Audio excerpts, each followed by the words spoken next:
নমস্কার, মিষ্টু দাস গার্ডেনে সবাইকে স্বাগতম। আশা করি সবাই ভালো আছো, আমিও খুব ভালো আছি। দেখো, আজকে নিয়ে নিলাম 5টা বালতি। 5টা বালতির দাম নিয়েছে 100 টাকা, একটা 20 টাকা করে নিয়েছে। তারপরে আমি কি করে গাছ লাগাই, কিভাবে গাছ লাগাই তোমাদের সাথে আজকে সব শেয়ার করব। দেখো, প্রথমে আমি বালতিগুলোকে পিছনে ফুটো করে নিচ্ছি।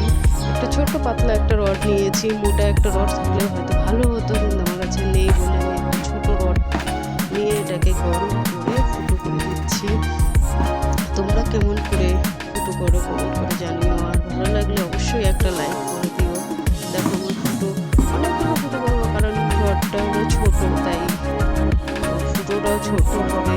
রডটা যদি মোটা থাকতো, ফুটোগুলো মোটা মোটা হতো, তখন তুই একটা করলে হয়ে যেত। কিন্তু এখন রডটা ছোট, আমার কাছে বড় নেই, মোটা রড নেই, তার জন্য আমি এই ছোট পাতলা রড দিয়ে করা হয়ে গেলে আজকে আমি গাছ বসাবো। কি গাছ বসাবো তোমাদের সাথে শেয়ার করবো। কি গাছ বসাচ্ছি, আমি কিছুদিন আগে জবা গাছের কাটিং বসিয়েছিলাম, সেখান থেকে কাটিংগুলো গ্রো হয়েছে। সেই গাছগুলোই আজকে আমি প্রতিস্থাপন করব। আমি ভেবেছিলাম 3টে জবা গাছ, কিন্তু 3টে যায়নি। দুটো একসাথে, একটা ডালে গাছের মধ্যে দুটো ডাল ভেবেছিলাম 3টে, তাই 3টে নিয়ে এসেছিলাম। মাটি ও ভরত করে রেখেছিলাম, কিন্তু পরে দেখি যে দুটো গাছ, তাই দুটো বালতিতে দুটো বসিয়ে দিয়েছি। আর একটা ডাল ভেঙে গেছে, বালতিগুলো তো ভালো করে ফুটো হয়ে গেছে। দেখো, তার জন্য আমি ভেবেছিলাম 3টে, তাই দেখো দেখতেও এমন লাগছে যে 3টে গাছ, একটা থেকে দুটো ডাল। তারপরে আমি এবার মাটিটাকে তৈরি করে নিচ্ছি। দেখো, মাটিটা তৈরি নেওয়ার জন্য প্রথমে মাটি নিলাম, তারপরে গোবর সার নিলাম, তারপরে কিছু ডিমের খোসা ব্যবহার করছি, তারপরে নীল ফল, হাড়, বড়শি, কুচি, আর একটা যাতে কোনো গাছের পোকামাকড় না ধরে, এর জন্য নীল ফল আর ফাঙ্গিসাইড নিয়ে নিলে ভালো হয়। তারপরে ভালো করে মাটিটা মিশিয়ে নিচ্ছি। মেশানো হয়ে গেলে এবার আমি টবে বালতি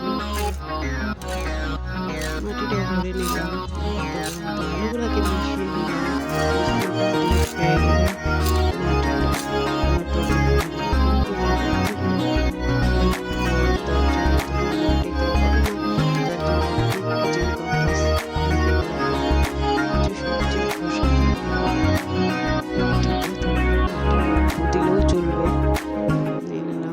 সবজির খোসা। এবার মাটিগুলো বালতিতে ভরে নিলাম। দেখো, আমার ভরা কমপ্লিট। এবার কাটিংগুলো বালি থেকে বের করবো। কাটিংগুলো বসিয়েছিলাম বালিতে, এখন বালি থেকে বের করবো। অনেকদিন হয়ে গেছে, তাই মাটি হয়ে গেছে আর শক্ত হয়ে গেছে, তাই জলের মধ্যে একটু জল দিয়ে নিলাম, হালকা নরম করে নিলাম, তারপর জলের মধ্যে ভিজিয়ে দিলাম। এখন কতটা শীতল হয়ে গেছে,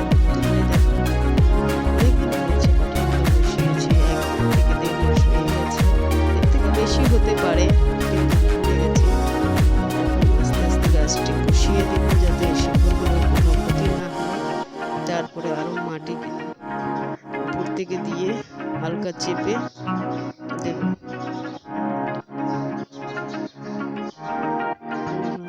চেপে দিলাম। আমার গাছ লাগানো প্রায় কমপ্লিট। তারপরে জল দিয়ে ছাওয়া জায়গায় রেখে দিব।